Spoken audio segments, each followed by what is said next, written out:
Welcome to the Queermobile. What an honor. Thank you. Thank you for showing up. Thanks for having me in your car. Yes, do you want to introduce yourself? Sure. My name's Io. I use they and them pronouns, and I identify as non-binary. It's awesome. It's really great. It's fantastic. Thank you. So non-binary, you said, right? Right. I think I'm still a little bit confused about what non-binary is, but everybody has their own definition of what their identity is. So what does like non-binary mean to you specifically? To me, I see it as like a third gender category. So there's male, boy, female, girl, and then non-binary. And it's just to take out of what's considered the binary, which is boy and girl. And then non-binary, it could be gender fluid, demi-boy, demi-girl, whatever else that's not considered the two would fit under non-binary. And for me specifically, I would choose agender to be I said that weird. For me specifically, if I were to pick one under the category of non-binary, I would say I identify as agender, which is just not a gender basically. It's neither, none, just no gender. So is there any other LGBTQ identities that you identify with? I do. I identify as pansexual, so I don't really like sex, gender, none of that really matters to me when it comes to my sexual or romantic life. If I vibe with you, I vibe with you. If I like you, I like you. It's just... If I vibe with you, I vibe with you. That's awesome. So besides Io being the only non-binary person I know, we also kind of met in the gayest place possible. Which is gonna be a reoccurring theme when I interview all my different friends, because most of us have met in a gender studies class, which is honestly, any advice out there for anybody who's not out or is looking for gay friends, I would probably join a gender studies class, because that is where I honestly met most of my gay friends. Honestly, yeah. Just one by one, I was like, okay, that one is two, and that one is two. I was actually a complete brat when I first met you, so I'd like to apologize on my past mistakes. So our professor, for some reason, had assigned seats, and I ended up getting placed next to Io. That's right. And I was like, no, I don't want to sit here. I'm like, they were kind of like, too much for me to handle, alright? I'm gonna be honest. You had like rainbow hair. I had blue hair. You had blue hair. I'm like, that's too much for me to handle. I was like, I'm out. I tapped out. No, it was actually because I had other friends in that class that I would rather sit with. Sorry, I didn't know you. So I kind of, after like 2 days, I was like, peace. Yeah. And I went to sit next to my friends. Right. Sorry. It was my first class of my first year of college, and you know, I thought I could make a friend, but then you moved away from me. So I thought something was wrong with me. I don't know. Maybe you smelled a little. I don't know yet. I really can't remember.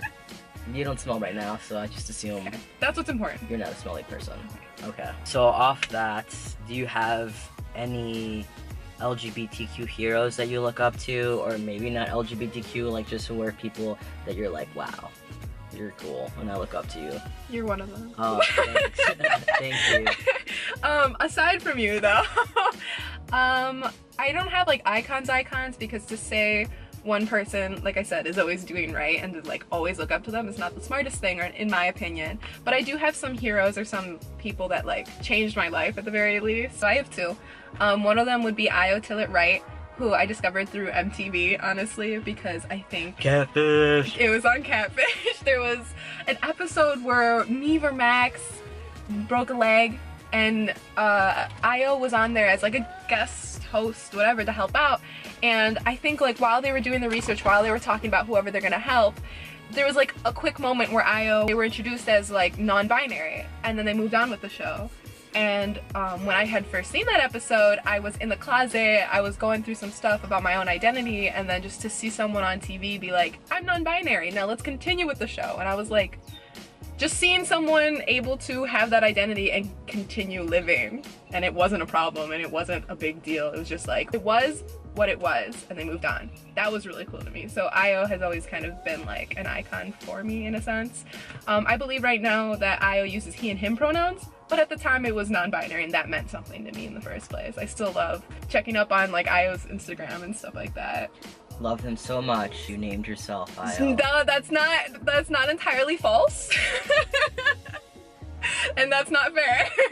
I'm just speaking truths. Speaking truths. I looked into the name. It's one of the moons. I love the idea of the moons. I write it differently. It's not the same thing. Okay. My other hero, though, is Jeffrey Marsh, because when I was still going through my hard stuff and trying to figure out my identity, I was struggling with the idea of like identifying that way and being able to live happily, I guess.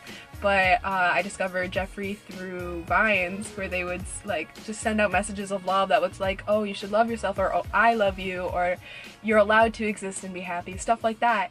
And they themselves use the pronouns I do, and they identify as non-binary. And I was just like, having representation at all telling me that I'm worth it regardless of how the world sees my identity. And so just for a while, I've really loved Jeffrey, and I've looked up to what they say, to what they write on Twitter, Vine, all that, even though Vine's gone. R.I.P. I actually just met Jeffrey Marsh, correct? That's true, They yeah. came to your community college, and Yeah. how was that experience? It was crazy. It was kind of surreal. Like, I've been looking up to Jeffrey for so long, and then for our LGBTQ plus resource center to bring in Jeffrey for an event, that was crazy to me. And even like on the way to the event itself, like I was just like, oh my god, I'm gonna get to hear Jeffrey speak and whatever. And on the way there, I bumped into Jeffrey, who was walking to the event, and like within that first contact of like, oh my god, that's Jeffrey, I just started crying. Like I was just a mess, because I was like, you're alive and you're here. Yeah, I was like, I can't do this. Yeah, and the community, I attended that community college as well. They have an LGBTQ resource center that really provides the LGBT community with so much more than just having like a Pride Alliance or a QSA or whatever, which I think is really important. Through them too, I also got to meet one of my heroes, Aiden Dowling, and I was just the same, like freaking out the entire time. I even wore their merch. I was that person. So it's really awesome what the LGBTQ Center is really doing. Yeah. And it has an amazing coordinator. Definitely. And just really has their stuff together. So what other identities besides LGBTQ ones do you identify with?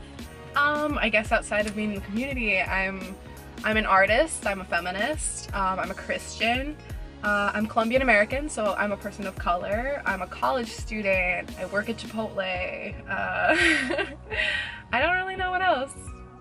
I just, yeah. I mean, you're so much more than just being Oh, yeah. pansexual and non-binary. Right. You know, I was a great artist, Thank you. a great Chipotle cashier, if I might add. But also, I think where we kind of bonded was our identity as Christians. Well, Yeah. I wouldn't necessarily say I'm a Christian. I would say I'm a follower of Christ.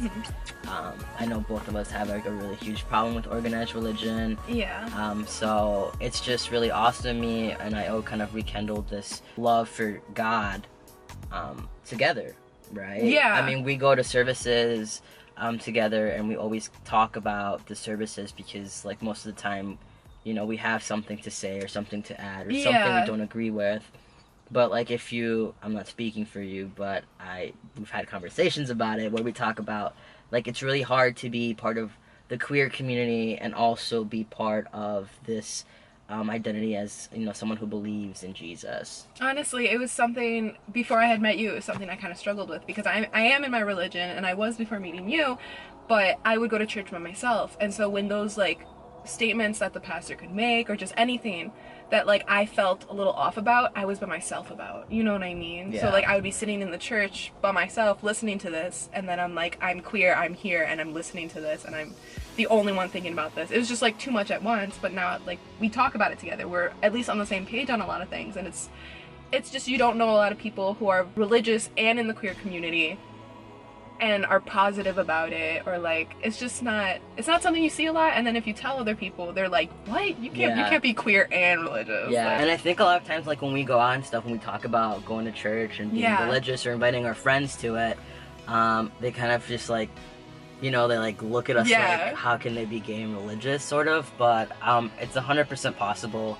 I mean, I'm the type of person who also says, I don't believe everything the Bible says. I feel like you have to at least in the services, take everything with a grain of salt, because you can't assume one person knows everything. Yeah. That'd be stupid. You can't go somewhere and listen to someone and be like, everything that comes out of your mouth has to be correct, because everyone has different perspectives, everyone has different experiences. You can't apply everything to the same story and expect it to work for everyone. I think I do get that a lot, and for me personally, religion was something that was used against me, you know, and my family used it against me to justify them being disrespectful to me. So that's kind of why I fell off, and I feel like a lot of LGBTQ people face that sometimes. Yeah. And it's just, it feels like wrong to be sitting in church sometimes. Yeah. For me, and I don't know about... I definitely was on that, definitely. Yeah, but you know, like when you have support systems, like not everybody is complete crap. In the church, you know, some people I'm sure aren't hating, you know, the LGBT community. We just don't know because we don't really talk about it. Right, and it's like having you was like another example of I'm allowed to be religious and queer. Yeah. Like I can keep being here and feeling this way and like wanting to be in my religion and still be with my identity. Like it's just I needed that part 2 of it. Yeah, and you know, off that same thing, like feeling like LGBTQ people judge us religiously, do you feel as if there's any other things that you kind of feel oppressed by the LGBT community? Yeah, I mean, I know how we all try and preach love to each other because that's kind of our thing, but like there's definitely some, I wouldn't say stigmas, there's some just conflicts, issues. And I feel it the most at the very least in my gender identity, in the sense that like I know that if you're assigned female at birth and you identify as non-binary, you're expected to be at least extremely masculine or extremely androgynous, where like someone looks at you and they don't know what they're looking at, kind of thing. Yeah. But if you're non-binary and you're assigned female at birth and you want to be feminine, you don't count all of a sudden.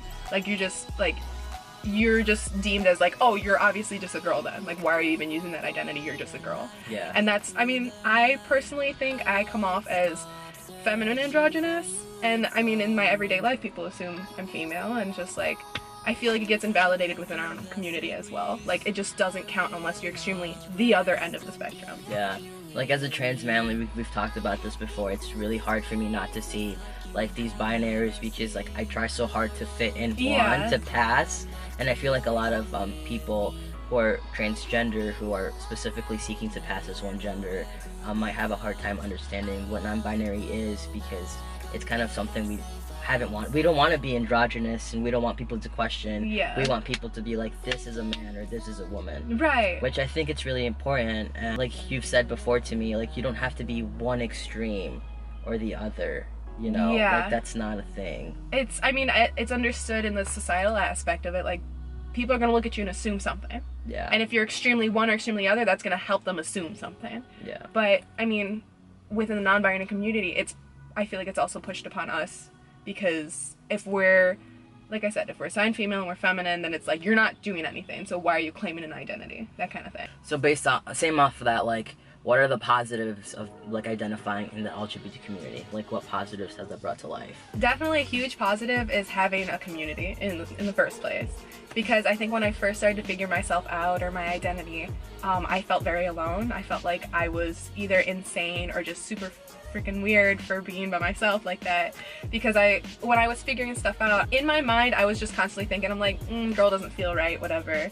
And then it was brought to my attention that if I don't feel like a girl, then I have to feel like a boy. And that didn't feel right either. Yeah. So then, like, I think I was in high school when that was actually brought to my attention. And I was like, oh my God, I'm by myself, because no one else thinks like this. No one else feels like neither, if that makes sense. Yeah, I think that's awesome how you said, like, if I'm not a girl, then I need to be a boy. And I think a lot of times, like, that's kind of what, like, the media has kind of portrayed. Like, if I don't feel like I'm in the right body, oh, this person must be like a trans, to a different, like the other identity. Any hint that you don't feel like what you're assigned, you're obviously the opposite. Yeah. Which is, I mean, opposite, right? Yeah, that's not right. No, so being like that, I went through high school thinking I was the only one and that I was weird. And then the one time I did bring it up to a friend, I was immediately shut down. They're like, no, you're not. No, you're not. You're not some other gender. You're a girl. Like, whatever. Yeah. And then that just closed me off more.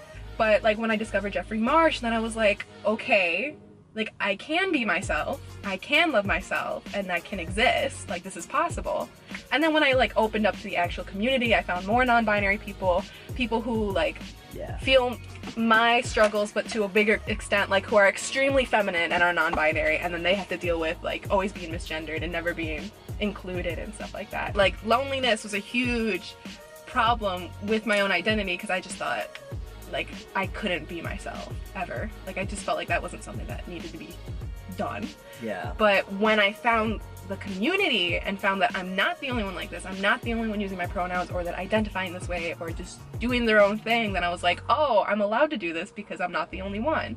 And it was naive of me to think that I'm the only one in this huge world identifying like this. Yeah. But that's how I felt at the time.